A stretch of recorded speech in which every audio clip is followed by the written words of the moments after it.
The all-new 911 Turbo S. This is the 992.2 generation, and it's now a hybridized sports car. And sadly, Mark will not be joining me for this video as I'm currently in Spain for its launch right outside of the Ascari circuit. Mark is currently working on bringing back fine dining to Italy. Now, what do you need to know about the car? Well, we're going to be speaking to some engineers responsible for the vehicle, but here's a brief overview. As you're probably expecting, it is now much quicker / faster than the prior generation 911 Turbo S. They've accomplished that through e-turbos. This car now does 0 to 60 in the mid to low twos, and that's with a full load of luggage and a passenger, and it will run the quarter mile in the mid tens. In the real world, honestly, you're looking at much faster times than that.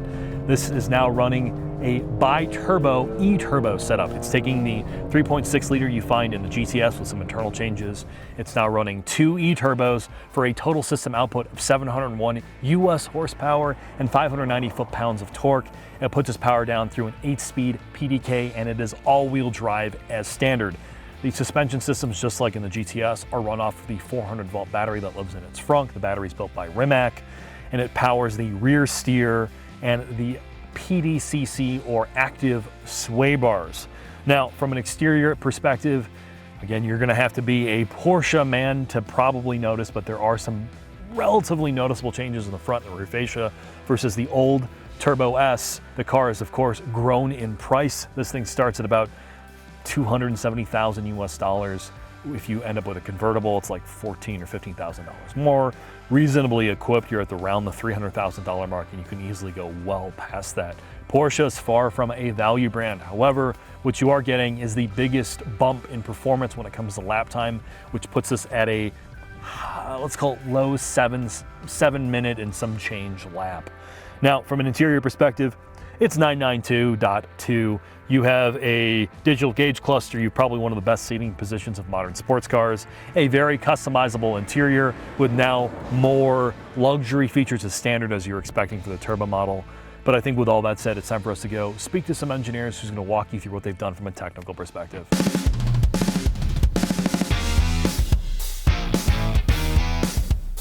I'm here with Michael, and if you recognize him for our GTS video, he is the head of the 911 Carrera lineup. You're the director, I believe, and I'm sure I've screwed up the title, but please introduce yourself, sir. Jake, nice to meet you again after the GTS introduction. So my name is Michael Rösler, and I'm the director model car line 911. Not a bad title, sir. Thank you. The 911 Turbo S is a very big deal, to say the least, internally at Porsche, and this is now the 8th generation of the car. You're now at sort of an interesting point in the automotive space. You have to make a car faster than the last model. I know that's an engineering challenge to begin with, and you also have to make it emissions compliant and then make wealthy people accept a hybridized sports car. You have 3 very difficult tasks to accomplish all at once. So before we talk about how you've done it, what is the turbo from an internal perspective? You know, I experienced your presentation yesterday where you walked us through sort of it has to be everything to all people. It has to be a supercar, it has to be daily drivable. Is that how you guys approach it internally as well? Yes. On the one hand, it has to be supreme, a luxury car. On the other hand, it's the biggest spread in between the model car line, between the Carreras, because it has to be the most powerful 911, also do racetracks and do every situation in a daily mode. And from an engineering perspective, because that's what you are, most of those things are counterintuitive to one another. Luxury cars aren't good track cars and vice versa. So from a leadership side of things, how do you direct the team into making something compromised on purpose without making it bad at both of those things? I guess, how are you accomplishing that? So mainly it's doing no compromises. Very German of you, okay. Explain. Yes, I think the 911, as it gets heavier over the decades, because it has to be bigger because of the reasons, stiffness safety of the car, safety blah, blah, blah, emissions, blah, blah, blah, etc. But it has to be as light as possible, and on the other hand, it has to be as powerful as possible for the car, but usable for the customer. So it's not the maximum power of the car, it's the usability. if you get there as a driver, you have to feel safe in the car when you get in. The car has to make it easier for the driver. And then you have confidence, you have trust in driving the car. So I think most of the people are capable of driving the car more or less fast and safe. And that's the main goal, to develop a 911, and that's special for the 911 Turbo S. This comes up a lot with my colleagues and I on philosophies of sports cars. And what is honestly spectacular about at least the GTS, as I've not driven your turbo yet on track, is as a driver, when you're on track, it is a very straightforward driving experience. Basically every other car in its class that is hybridized in any way makes you manage the battery on track, and a lot of other OEMs, E-Ray comes to mind, for example, or upcoming ZR1x, they have a mode where you can seek maximum performance for one lap and it will completely discharge the battery. Then you have to do a cool down lap, go back out, maybe recharge the car. Why did you not do that in the GTS or this 911 Turbo? Because you could theoretically pull more power from the battery and discharge the car for one spectacularly powerful lap. Why didn't you do that? It's a kind of customer experience you have, because our customers, when they're using the car on a track, doing a track day, you're driving for 3 laps, 4 laps, and you don't want to get annoyed to get out and charge up the battery. So what I think we all have in common, including the customers, of course, we don't have one thing. Time. That's what it is. And so you simply want to use the car and not think about it. Yeah, the last thing you want to do is go to a track day and think about not doing a track day. Yeah. Or at least in parts. No, I think I genuinely, and this isn't me just blowing smoke, I genuinely appreciate about the philosophy of taking a complicated technology and making it seamless for the end user. Because, I mean, honestly, the people who are buying your cars aren't 17-year-old kids who spend a lot of time with tech. They're probably a little older than that, and they just want to get in a car and drive. It has to fit for at least all people driving the cars. Complexity is my job, not the job of the customer. Welcome, I'm Guido Achenbach. I work in the chassis development at Porsche, and I'm responsible for the vehicle dynamics of 911 Turbo S. And my colleagues and I are applicating all the mechatronical systems in the 911 Turbo S to make it feel natural, but also good drivability and stability. One of the things that you're responsible for is making these cars drive so transparent to the driver, meaning a lot of the other OEMs we talk to, they all say the same thing. Porsche probably has the best balance in doing a lot for the driver while also the driver not knowing it's being done for them. How do you accomplish that? What's sort of your philosophy internally with your team? So we try to use all the advantages of these systems, but we also want to create a natural driving feel. So, and Turbo S has a big spread of normal driving, stability, and also track driving. And we have to do a lot of iterations by applications. You have side effects of the systems. And so we have a crew of 2 to 3 more engineers, and we're all driving the cars and to find the best solution for every driving style.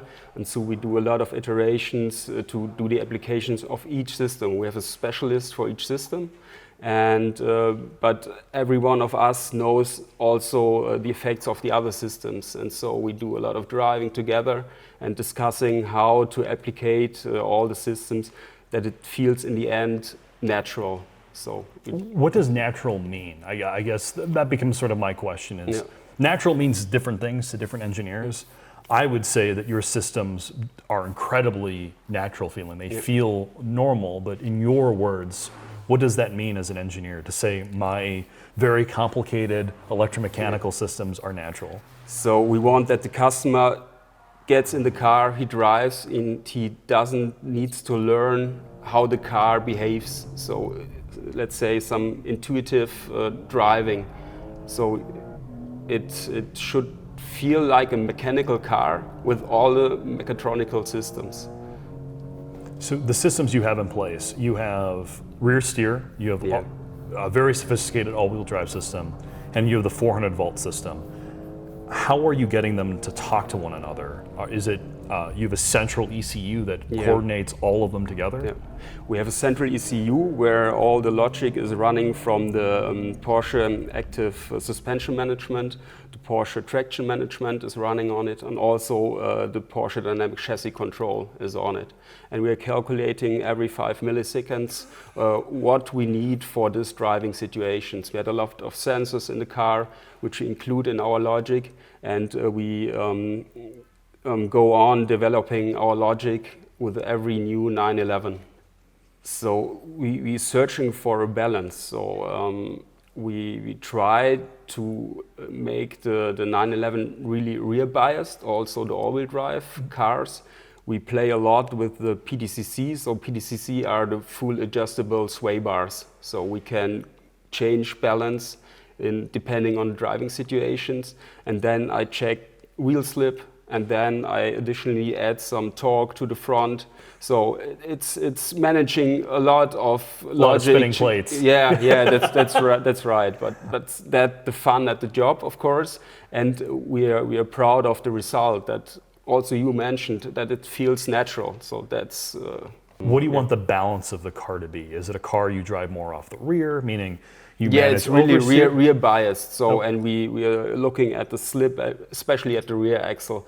And if we detect slip, of course, we put some torque to the front to make it easier to drive, to surf around, and it should be playful. So you want a car where you feel rotation? Yeah, it should rotate because you have all the weight in the back, and you have a high inertia of the car, and it's not that easy to let this car rotate, especially at low speeds. How do you balance that with the approachability of the vehicle? Obviously, you're on a McPherson front multi-link rear car. It's not one of your GT cars with double wishbone all the way around, but how do you keep the car fun, where you have some rotation, while also acknowledging the fact that it's a 911 turbo, it's not a big drift car? Yeah. How do you find the right balance of approachability versus fun? Because they're often not the same thing. Yeah, I know. So, because we have all the systems in the car, and that so there's the possibility to make a big spread between the modes normal and sport plus. Okay. In normal, we put full focus on normal driving, stability, comfort. So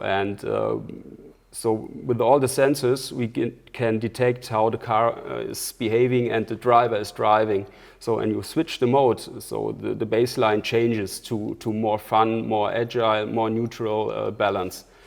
Interesting, thank you. Yeah. I really, really appreciate that. And again, this is the thing that most people, a lot of our viewers don't understand, or just a lot of people in general don't understand, how much work it takes to get all of these systems to talk to one another to make the experience normal or cohesive to the driver. So normally development time is around about 2.5 to 3 years we have time.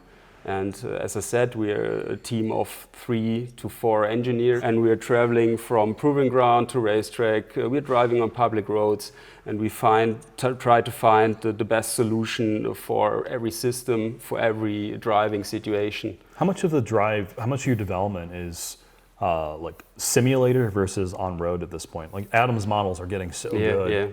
What is that spread for your team? Is it most like, and obviously you're on a proven architecture that's been around for 5-6 years now. We're using it for a longer time, Is it very quick now to go from models to actual driving on the real roads for you guys? We get a lot of support from the simulation department. As you mentioned, we are experienced in this platform right now, and so we have knowledge from the predecessor, and we're driving a lot with the car to get this result. My last question for you, and forgive me for not putting these in order. Coming from the 992.1, that's a car I've spent a lot of time with. What would I, other than the power, from a chassis perspective, what am I going to notice? Like if you A-B'd, you drove one versus the other, what are you going to notice is it the improvements in damper technology? Is it the speed of the PDCC? Is it the rear steer? What sticks out the most from a chassis perspective? So it's a combination of all, but we increased the tire grip up to 6%. Okay. So that's a lot. More and mechanical grip. Yeah, it's really good in dry handling right now, and it's stable. So temperature consistency is improved a lot, and the tire is the base of all. And we all use the systems to focus on the tire and what we can get from the tire, and we try to involve it in the application of all systems. So it's a combination based on the tire. It's a real performant tire right now, and we did the whole setup based on the tire. The amount of available grip that you have. Yeah, we increased the spring forces around about 10% in the rear compared to the former car to get more platform. And then we played with the balance in both modes, and yeah. So your spring rate, your spring rate in the rear went up by about 10%. 10%. Weight increased at the new car, so we had to. So now we're at the limit what is possible from our supplier. Is the frequency of the ride frequency about the same between the old car and the new car? It's nearly the same because the weight increase. Yeah. Wow. Well, other than that, sir, I think you've answered all my questions. So yeah. Hopefully this hasn't been too bad. No, it was fine. Thank you very much. Of course. Thank you for the good feedback. Thank you. I appreciate it.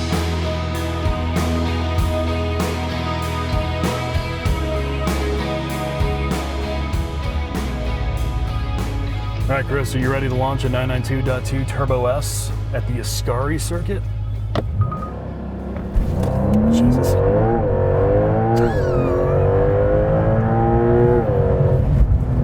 Needless to say, the new Turbo S is very proficient at doing exactly what you expect a 911 Turbo S to do. And it can power slide, sir. Those are the...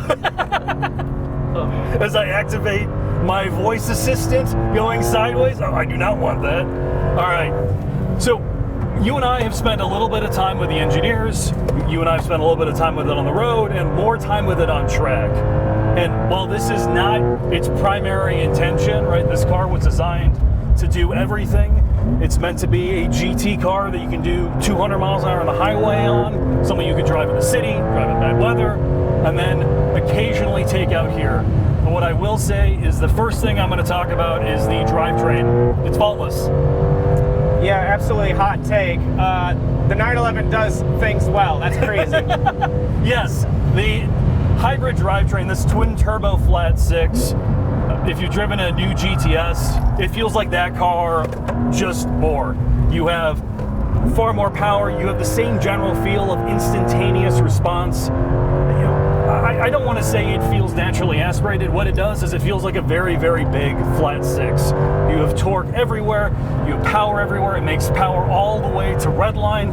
Really, its only fault is the noise it makes. You could argue it's not quite as sonorous as some of the old Porsches of yesteryear, but that said, it's still a very, very entertaining drivetrain to interact with, and the 8-speed PDK that Porsche now has, making even more electric power with its E-motor, is still essentially faultless.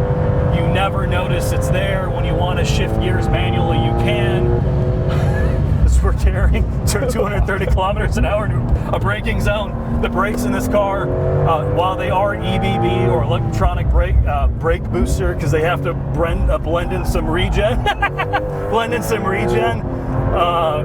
they are very, very powerful. They stop you. You have no concerns, and this is a street car, not a GT car after all. The chassis dynamics, right? Mark and I talk about this all the time, Chris. These cars are ultra digital, right? They have a lot going on. And credit to Ito and his team, you don't really notice the systems. They're just there in the background, making you do absolutely insane things with your car. I mean, how do you feel, sir? I mean, yes. I mean, it's a masterclass in controls. Everything is tight, but it lets you, well, do this. And then drive it on the street. Yeah, and then it rides great on the street, which... Yes. He's doing well? I'm speechless, but it's a good thing, because there's really nothing, it's a good thing there's nothing really to say. No, I mean, it's a typical Porsche thing, right? I mean, you and I have spent enough time with these cars, Chris. We've driven every iteration of the new 992.2 at this point, and basically every 992.1. You've driven one of them, you've driven them sort of all, and that you know you're going to get this iterative improvement generation to generation.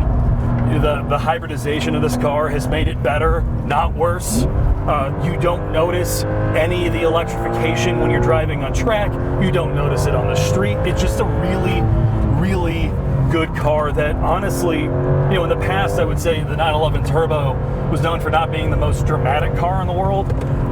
If you get your drama from pure mechanical proficiency and unbelievable speed, dude, what's not to like with this car, sir? I thought the GTS, like driving that on track, I thought that was overkill. I don't know what this counts as. All right, so with that, Chris, let's head into the final thoughts. Final thoughts on the Porsche 911 Turbo S, the 992.2 generation. First off, huge thanks to our title sponsor, Bridgestone Tires. Without them, videos like this would not be possible. Also, thanks to our Porsche PR friends here in North America. They still are one of our very favorite teams to work with. And thank you to all the Porsche engineers I troubled with all my various technical questions. So what about the car? Well, first off, Chris and I were very jet-lagged. So this was probably not our finest work, to be entirely honest. But what I will say is the current Turbo S, or the new Turbo S, delivers the promise that all prior 911 Turbo S's have, which is an everyday supercar. And if you've driven basically any modern 911, they do everything incredibly well. You have great steering calibration, essentially in line with all the other 992.2 cars. You have tremendous chassis calibration. You have a good mix between road feel and suppleness, and you feel what the car is doing in the front and the rear axle. You have very, very good inputs. All the electromechanical systems in this car feel natural, something that is not common in this space, particularly as cars become more and more digital. This still feels somewhat connected.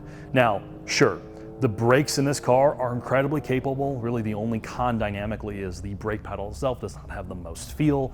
Porsche will tell you this as well, and basically everybody else. EBB, or electronic brake booster cars, particularly because this is brake regen, strips away some of the feedback. In its place, you have, however, a progressive pedal. That's why GT Porsche 911s use a vacuum-based system, not EBB. So what are the cons? Well, there are definitely some. First off, noise.